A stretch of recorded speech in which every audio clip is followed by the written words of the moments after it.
Quand la nature donne naissance à un animal avec plus d'une tête, et qu'il ne s'agit pas d'une créature mythique de la Grèce antique, cet animal court au-devant de problèmes. Prenons par exemple les tortues à 2 têtes. C'est des animaux rares et étonnants, et leur vie n'est pas des plus simples. Et quand je dis rare, c'est un euphémisme. Il naît une tortue à 2 têtes toutes les 1000 éclosions environ. L'exemple le plus frappant de tortue bicéphale s'appelle Ditto, c'est une tortue de Floride. Les têtes de Ditto se disputaient constamment, à chaque décision prise par la tortue, en essayant de prendre le contrôle du corps. Elles se disputaient pour savoir où aller, quoi manger, s'il fallait plonger ou refaire surface. Si vous avez un frère ou une sœur, vous pouvez facilement imaginer. Elles se battaient surtout pour la nourriture, chaque tête voulait tout avoir pour elle. Naturellement, ça n'aurait pas pu fonctionner bien longtemps, mais Ditto a eu de la chance. La tortue a été découverte à temps par une association de protection de la faune. Si ça n'avait pas été le cas, les choses se seraient très mal terminées. Car lorsque 2 têtes émergent d'une même carapace, elles se disputent tout, de la nourriture à la direction dans laquelle l'animal va se déplacer. Si une tête meurt et infecte la tête vivante, ça entraîne rapidement une septicémie et une défaillance des organes. La tête survivante peut mourir dans les heures qui suivent, car les 2 têtes partagent un même cœur et un même système circulatoire. Il n'est donc pas étonnant qu'à l'état sauvage, les tortues à 2 têtes n'aient tout simplement aucune chance de survivre. Bien que certaines d'entre elles puissent vivre jusqu'à 2 mois, la grande majorité meurt bien avant, tout simplement parce qu'elles ne peuvent pas dénicher assez de ressources. Enfin, les prédateurs sont aussi un facteur, bien sûr. En fait, soyons honnêtes, il est déjà difficile pour la plupart des tortues de survivre avec une seule tête. Mais imaginons un instant qu'avoir 2 têtes ne soit pas un inconvénient, mais un avantage. Ditto serait alors une super tortue. Si ces têtes pouvaient trouver un terrain d'entente, l'une d'elles pourrait rester à la surface, tandis que l'autre chasserait sous l'eau sans perdre de temps à respirer. Ou encore, une tête pourrait surveiller les prédateurs pendant que l'autre dort. Ce serait comme avoir un clone qui fait la moitié du travail. Hélas, on ne connaît aucun animal bicéphale dont les têtes se soient réconciliées et ont fait de leur particularité un avantage. Le plus probable est que ces animaux n'ont tout simplement pas assez de temps pour y parvenir, ce qui est assez triste. Après tout, ils n'ont pas choisi de naître ainsi. Les phoques et les anguilles ont une relation qui n'a rien à voir avec tout ça. Imaginez, qui aurait l'idée de se mettre une anguille dans le nez? Eh bien, les phoques.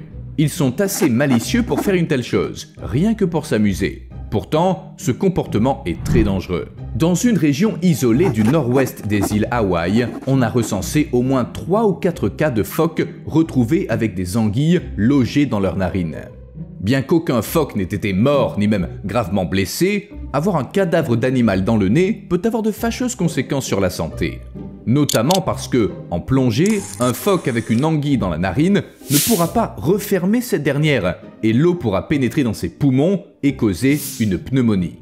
Sans compter que l'anguille morte finira par se décomposer, ce qui entraînera des infections qu'il faudra traiter.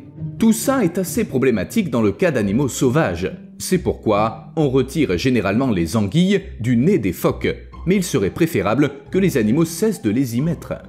Les animaux domestiques ont leurs propres problèmes. Par exemple, les poules ne semblent pas se soucier beaucoup de leur progéniture. Contrairement aux autres oiseaux qui font un nid et pondent soigneusement leurs œufs, les poules se fichent pas mal de tout ça. Même quand des humains leur préparent un nid tout doux au niveau du sol, les poules se débrouillent pour pondre des œufs directement du perchoir, au risque de les faire tomber et de les casser. Ou elles pondent en position debout, ce qui augmente le risque de fissure. Est-ce que ça dérange les poules? Pas du tout. En fait, elles se moquent bien de ce qui peut arriver à leur progéniture. Mais c'est pas le plus grave. Les poules peuvent devenir accros au goût de leurs propres œufs. Cette mauvaise habitude arrive lorsqu'une poule goûte un œuf cassé et que les autres la voient faire et décident de l'imiter. Si ça se produit trop souvent, ces poules doivent être isolées. Mais il arrive que les poules picorent leurs propres œufs, pas parce qu'elles ont réalisé à quel point ils sont savoureux, mais tout simplement par ennui. Ou par curiosité, pour voir ce qu'il y a à l'intérieur. Pour y remédier, les experts recommandent d'organiser des activités stimulant le cerveau des poules. Stimuler le cerveau des poules. J'aurais jamais cru qu'elles puissent avoir besoin de ça. Si les poules mangent souvent leurs propres œufs, l'histoire du coq nommé Batiar est unique en son genre. Ce coq chante jusqu'à ce qu'il s'évanouisse. Bahtiyar vit en Turquie et il est devenu une star d'internet après que son propriétaire a filmé son étrange chant. Le coq chantait jusqu'à ce qu'il soit épuisé et s'évanouisse. Naturellement, cet étrange comportement a suscité un débat animé. Après tout, il doit bien y avoir une raison pour laquelle cet oiseau est déterminé à chanter jusqu'à l'évanouissement. Certains pensent que c'est dû au tempérament du coq. Il sait tout simplement pas quand s'arrêter. D'autres suggèrent que Bahtiyar essaie peut-être de nous dire quelque chose d'important, mais qu'il n'a pas la force ou le temps nécessaire pour que les humains le comprennent. Quoi qu'il en soit, Bahtiyar est devenu si populaire pour son chant qu'il a prévu une tournée mondiale et des gens ont offert de l'acheter pour plusieurs milliers d'euros. Il est peu probable que ça ait été ça l'intention de Bahtiyar, mais qui sait? En fait, de tous les animaux, les oiseaux sont ceux qui font le plus souvent des choses stupides pour une raison ou une autre. Alors que les poules ne se soucient pas du sort de leurs œufs, d'autres oiseaux ne prennent pas la peine de nourrir les poussins qui ont éclos. Ou plutôt, ils réfléchissent pas à ce qu'ils font. Alors que les oiseaux adultes peuvent apprécier une variété d'aliments, de nombreuses graines et noix présentent un risque d'étouffement pour les oisillons. Si la nourriture est trop grosse pour la gorge de l'oisillon, elle peut bloquer ses voies respiratoires et il suffoquera. Les parents d'oisillons n'ont parfois aucune idée de la quantité de nourriture dont leur progéniture a besoin. Ils en apportent un maximum et l'insèrent directement dans la gorge de l'oisillon. Dans le meilleur des cas, ils toussent et secouent la tête. Dans le pire des cas, eh bien vous imaginez. Mais bon, il y a une raison pour laquelle les oiseaux agissent comme ça. Ils veulent trop bien faire. Et cet oiseau qui a mis sa tête dans la mâchoire d'un crocodile, de son propre chef, il ignorait peut-être que les crocodiles ont environ 4000 petites taches noires en relief sur la tête, en particulier le long des mâchoires, à l'intérieur de leur gueule et entre les dents. Ces points sont très sensibles, à peu près comme le bout des doigts d'une personne. Même un léger contact, par exemple lorsqu'un oiseau introduit son bec dans la gueule d'un crocodile, est ressenti par le crocodile qui referme immédiatement ses mâchoires en réponse. Peut-être que cet oiseau voulait seulement nettoyer les dents du crocodile. Vous avez sûrement déjà entendu parler de ce genre de relation symbiotique. Le pluvian d'Égypte est parfois appelé oiseau crocodile parce qu'il est réputé voler dans la gueule des crocodiles pour se régaler de la viande pourrie coincée entre leurs dents. Bien que des historiens de l'Antiquité comme Hérodote aient écrit à son sujet, les spécialistes modernes considèrent qu'il s'agit davantage d'un mythe que d'une réalité. Jusqu'à présent, il n'y a aucune preuve photographique que ça se soit réellement produit. Il n'existe aucun témoignage sérieux ou observation par des scientifiques. Ainsi, même si notre oiseau voulait entrer dans une relation symbiotique avec le crocodile, il n'a fait qu'ajouter au mythe. Mais mon exemple préféré de comportement animal bizarre et plutôt idiot est celui des animaux face à la nourriture froide. Lorsque les animaux entrent en contact avec quelque chose de froid, comme la neige ou la glace, ils connaissent parfois un phénomène appelé gel du cerveau. Ça semble terrifiant, mais ça s'explique facilement. L'un des vaisseaux sanguins de la bouche ou de la gorge se refroidit rapidement en raison de la basse température, ce qui provoque un mal de tête intense.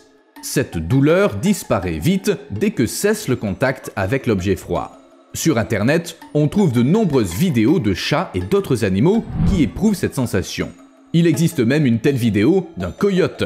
Enfin, le gel du cerveau n'a pas suffi à l'arrêter. Le coyote a continué de marcher dans l'eau froide. Est-ce que ça prouve son intelligence ? J'en suis pas sûr. Il avait peut-être simplement très envie de boire. En fait, en observant le comportement des animaux, on se dit souvent qu'ils sont un peu bêtes. Et même pas qu'un peu. Toutefois, c'est une illusion, car les animaux ont développé des moyens sophistiqués pour trouver de la nourriture, éviter les prédateurs et s'orienter dans leur environnement. Ils seraient tout simplement pas capables de survivre s'ils n'avaient pas un intellect assez développé. Et c'est pas une hypothèse à moi, mais des faits prouvés scientifiquement. Prenons par exemple ces expériences faites par des scientifiques français. Ils ont donné à des drosophiles des oranges et des ananas, fruits sur lesquels ces insectes pondent leurs œufs. Mais les scientifiques avaient badigeonné un type de fruit avec un produit chimique au goût désagréable. Certaines mouches ont vite appris à éviter les fruits au mauvais goût et elles ont cessé de s'y poser, même lorsque les chercheurs n'y mettaient pas de produits chimiques. Les scientifiques ont permis à ces insectes de se reproduire et ils ont ainsi créé une population de mouches plus intelligente que la moyenne. Mais je me suis ensuite demandé, S'il est si facile pour les scientifiques d'améliorer les capacités d'apprentissage de certains insectes, pourquoi les ancêtres de ces insectes n'ont pas développé la même intelligence dans la nature? La réponse réside dans un concept que j'appellerai intelligence coûteuse. Pour le décrire, le mieux est d'étudier une autre expérience faite avec les mêmes mouches. Les chercheurs ont placé des larves de mouches intelligentes à côté de larves de mouches normales pour les pousser à se disputer les ressources alimentaires. Il s'est avéré que les larves de mouches intelligentes mouraient plus souvent que les larves stupides. Pourquoi? En fait, l'intelligence n'est pas différente des plumes, des tentacules ou des pétales. Il s'agit d'une caractéristique biologique qui a ses avantages et ses inconvénients. L'intelligence nécessite de l'énergie. Il faut des calories pour alimenter notre cerveau. Moins le cerveau dépense d'énergie, plus il en reste pour d'autres usages, comme le maintien de la chaleur du corps, la constitution de masse musculaire et la prévention des maladies. Ainsi, les animaux les plus intelligents perdent certains des avantages dont disposent les plus bêtes. Il est aussi possible que les gènes qui améliorent une caractéristique, comme l'intelligence, en affectent une autre, voire provoquent des maladies. Ça pourrait aussi expliquer en partie des comportements qui, à première vue, n'ont aucun intérêt pratique. Par exemple, le fait que certains animaux jouent entre eux ou avec des objets. C'est peut-être pas bénéfique en termes de survie ou de reproduction, mais se divertir peut contribuer à réduire le niveau de stress et à améliorer le bien-être général de la population. Qu'est-ce que tout ça nous apprend? Eh bien, qu'il faut penser à se reposer et si possible, garder sa tête hors de la gueule des crocodiles. Même quand on en a deux. À plus!